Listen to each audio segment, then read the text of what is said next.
I'm Ross Dawson, partner within the business transformation practice and head of operations, procurement and supply chain within Eton Bridge Partners. In support of Inclusion Week, my colleagues and I are conducting a series of interviews and meetings with business leaders to discuss their heritage, background and career experiences in the hope that we can continue to raise awareness about this key topic. I'm joined today by Seema Talwar. Seema is Seema is a senior global operations executive who's recently left her role as senior vice president for international operations at Walt Disney Company after an impressive career with 20th Century Fox. Seema started there as a temporary administrator and worked her way up to become the global lead for operations and was a key sponsor and change agent, guiding the business through the acquisition of the business by Walt Disney and the subsequent merger. Seema, thank you so much for joining us today. You're welcome.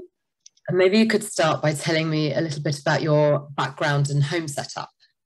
Okay, so my parents sort of moved to the UK when they were in their early 20s, at a time when the UK was a little less cosmopolitan than it is today. And so I grew up feeling different because of the colour of my skin primarily. All I wanted to do at that age was blend in, and at that age you stand out. And it was a time when racism was rife, but less talked about than it is today. It was almost brushed under the carpet, and our parents told us just turn the other cheek, stiff upper lip, you know, all of that stuff. So quite hard when you're a child. And then my mother had come here in her early 20s, you know, quite young, and held on to her traditional Asian values as she grew up and as we grew up. And quite understandably, that's what she knew, that's what she anchored with. But that was quite hard when we were growing up in the West. I have a brother. And those values sort of indicated that there was no room for a woman to be anything but a homemaker. No room for career, no room for education. But, you know, your role was to be a homemaker. And I decided at that early stage I was going to show her that an Asian woman can make it in the Western world. And that seed was planted in me quite young, and that's what I set out to do. And the rest, as I say, is history. So what about you, Ross? I mean, it'd be interesting to compare, obviously, different backgrounds, what your background's like. Yeah, my background was completely different, obviously. So my parents are both white British. My dad was working class, very...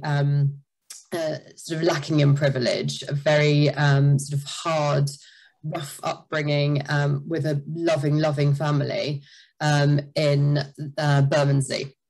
And he was very bright, luckily for him, and he used to sell homework to the bullies in the school. Okay. And we think he might be on the spectrum. He's incredibly clever and struggled sometimes with the social situation. So that was a brilliant way of him kind of you know, making friends and sort of asserting himself in the playground. And he was incredibly ambitious and wanted a different life, and in essence became a chartered accountant by the time he was 21 through hard work. So, you know, a very sort of basic education, but really challenged himself and got sort of asked to do some pro bono work with KPMG. And ended up getting an internship there, and then worked through them for a while, and that's where he became an accountant. My mum was a very different sort of background. She was her father was in the RAF, so she went to boarding school and lived all over the world and rode ponies over the beach in Cyprus, and incredibly social, and absolutely loved kind of being with her friends at boarding school. And they came together having both already married people from a very similar walk of life to their own. But unfortunately, those marriages didn't work out, and they were drawn together in the work environment where mum was dad's secretary. And they were both struggling with their marriages and found sort of solace with each other and got together. My dad at that point had 5 children, and my mum had 2. My mum's children were going to boarding school, and my dad's children were at a comprehensive, and they ended up getting married and coming together. And then they had me and my younger sister. And so we were a real kind of blend of these two worlds that had come together. We were, by this point, my parents were running their own accountancy business and had been very successfully for a while. And we lived in a beautiful house in St. Albans, and we went to private school, and we were really, really sort of installed in us that you work for this, this is, this is, you're very lucky, and you have to earn this, and it's through being kind to people and respecting people and hard graft that you can become successful. And they really ingrained that into us. So I went to a brilliant school, and I absolutely loved it. And went on to university. It was just assumed that we would just go to university because that's what everybody else did. And I didn't really know what I wanted to do, but I did French and Italian at uni, and then found myself in an environment where I just fell into a sort of sales environment, and I really like the meritocracy of it, because the harder you work, the more you get paid, basically. And with my work ethic, that actually sits really well. But I always feel that that sort of earning it is absolutely kind of prevalent and really important to me. Yeah, and my dad was similar. He always said success, the only place success comes before work is in the dictionary. And, we never had a sense of entitlement growing up. Yeah. Did your going to private school and that whole you've got to earn it put pressure on you? I didn't realise until later on. I felt, I got glandular fever when I was doing my GCSEs, and I think I felt quite a lot of pressure to do well. And I did do well, and then I went to university, and I felt like I had a sort of a wobble while I was at uni, because I was like, why am I here? I'm doing French and Italian, and I love it, but what's the point? What do I actually want to do? And I realised my mum said to me that she'd felt she'd felt inferior to people who had gone to uni, because she felt like she had to justify her intelligence. And that was really interesting to me, because neither of my parents had been to university. My dad had worked and sort of qualified by experience, and my mum hadn't needed to. And in those days, it was quite, she says, you only went to uni if you were really, really bright. And so it made me want to stay. But I also felt that there was this sort of messaging to me that I could achieve anything because of the privileges that I had been given and that I'd naturally grown up with, right? As a white female with, who'd come from a comfortable background. So yeah, I absolutely sort of felt, and continue to actually feel, that I need to work and achieve. What about you?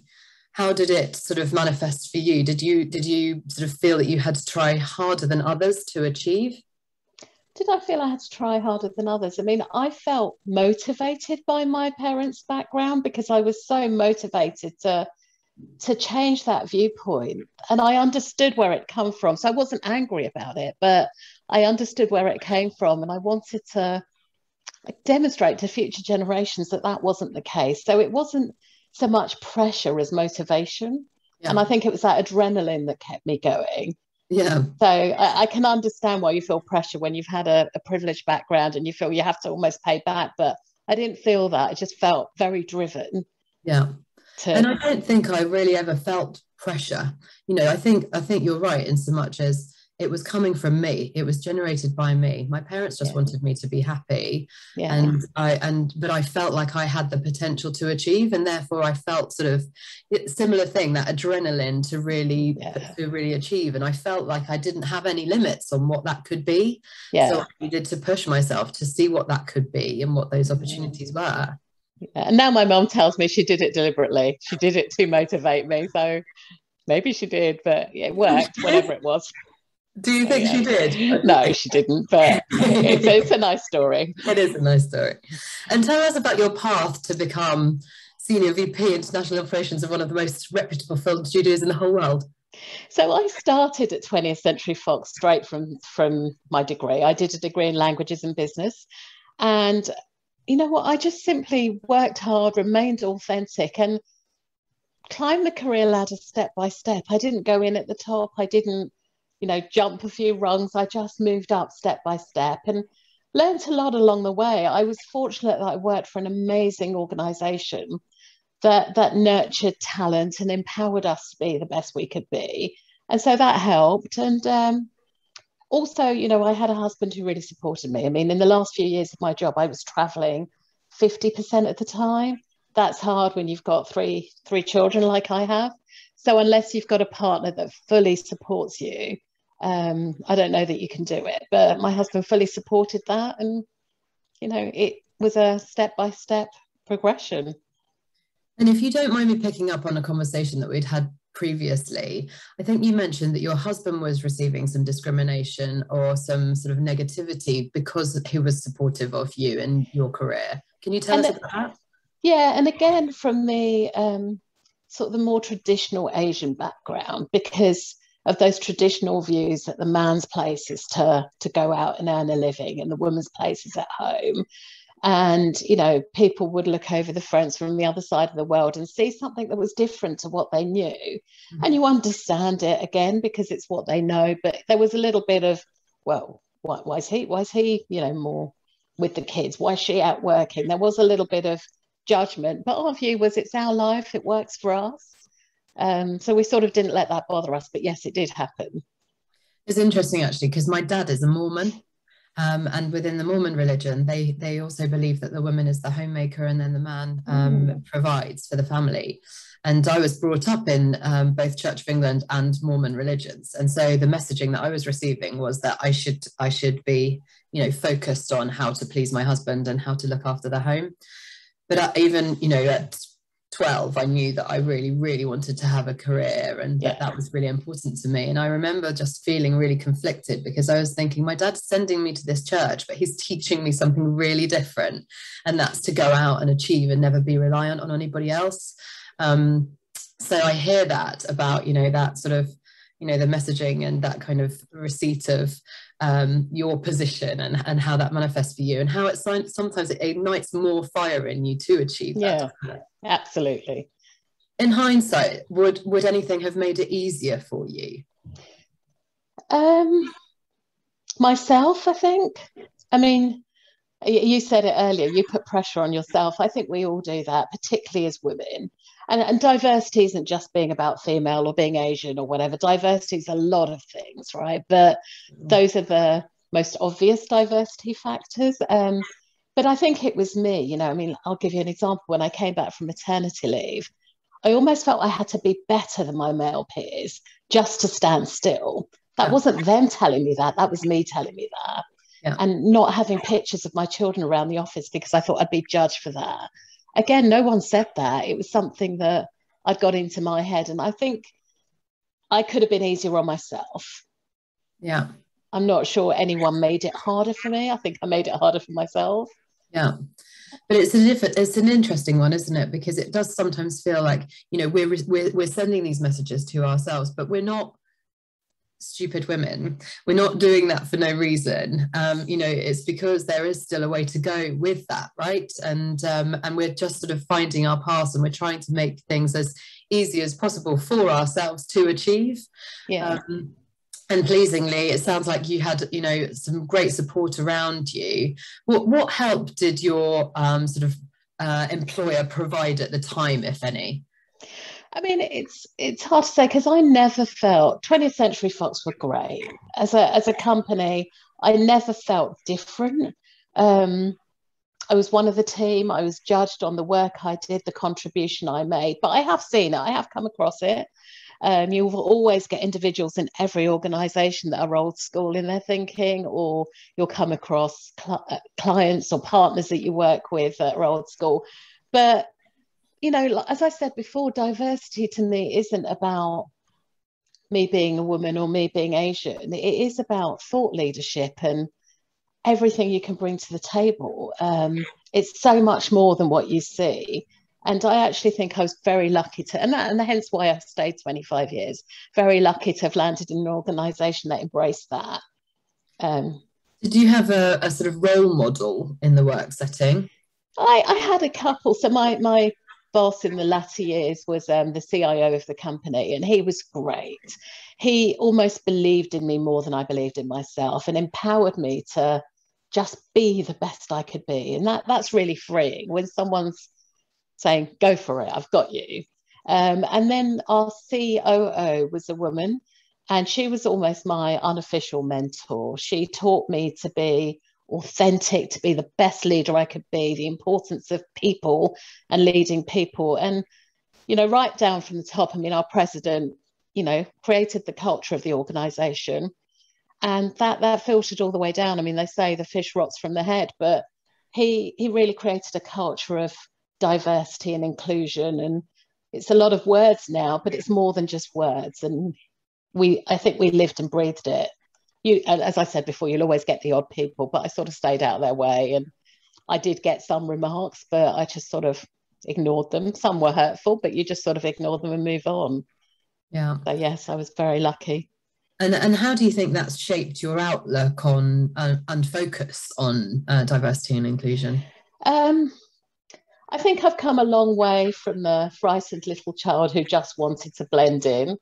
I now think that diversity in every form is really important. You know, I think the biggest challenge is that companies talk about diversity and inclusion, but what does that really mean?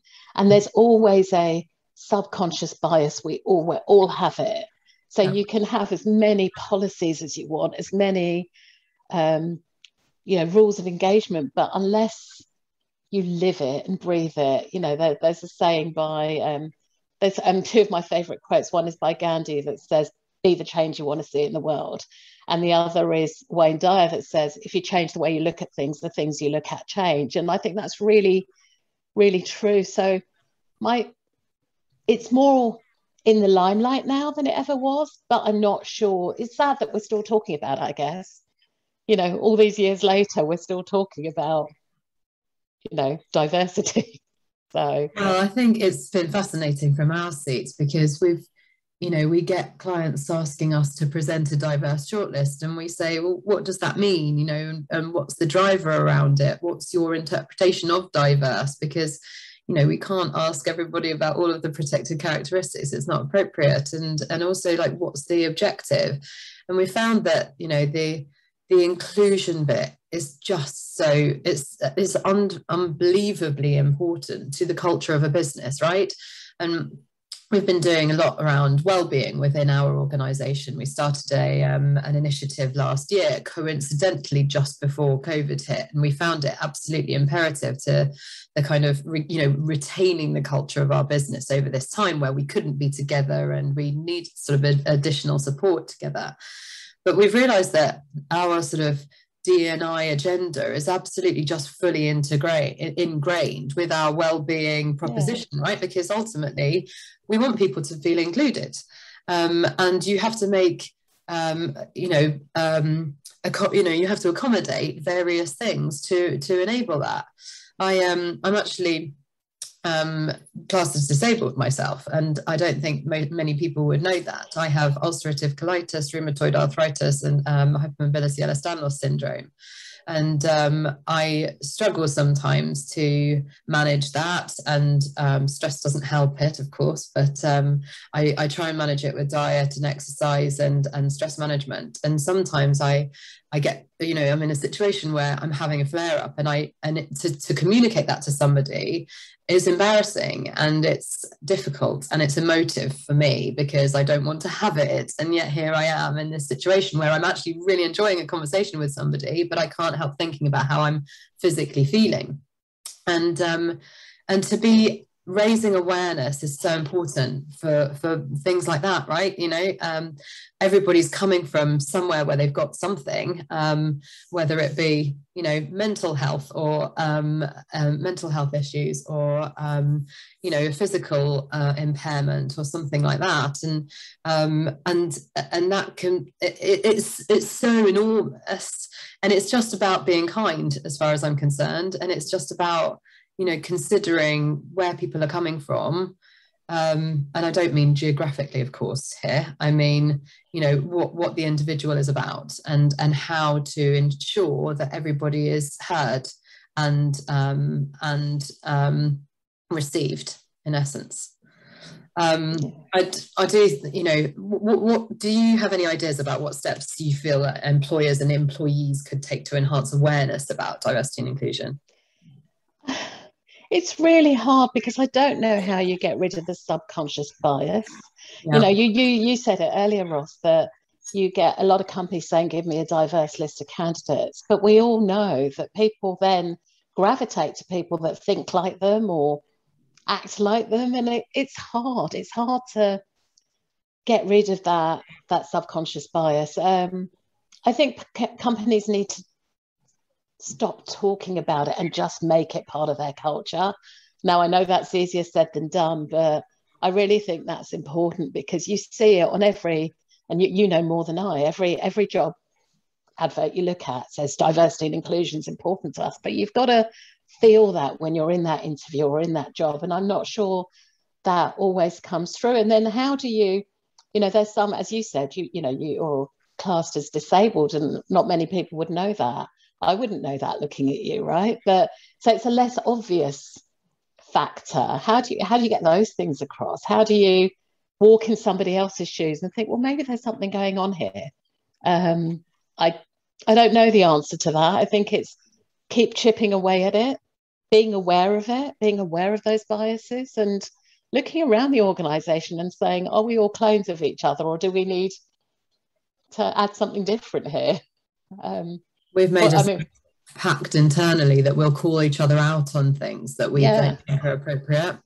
And it might not be inappropriate, right? It's just about, you know, a sort of a comment or a feeling where, you know, or an event that's held that's not actually considering how somebody else is feeling about that event. You know, it's just opening up the lines of communication so that it's a safe space for people to explain their truth. I think that's where it's coming from for us. Yeah. And that changes the culture, doesn't it? The organisation. It's hard to do, I think. Absolutely. So hopefully we'll get there. I think, you know, I think you're right about not talking about it and sort of just ingraining it into the culture. But I think that there still is a way to go in talking about it and raising awareness about the different aspects of it, and, you know, how different experiences manifest for different people is a good thing at the moment in this journey, until that happens. Seema, thank you so much. It's always a pleasure to speak to you, and it's been really special to get to know you a little better in this conversation. No, thank you, Ross, for inviting me today. Thank you for listening. To hear more of our interviews with senior leaders, you can subscribe to the Eton Bridge podcast on Apple Podcasts, Spotify, or watch the full interview on YouTube. Keep in touch with us via our LinkedIn page to hear about regular news and insights.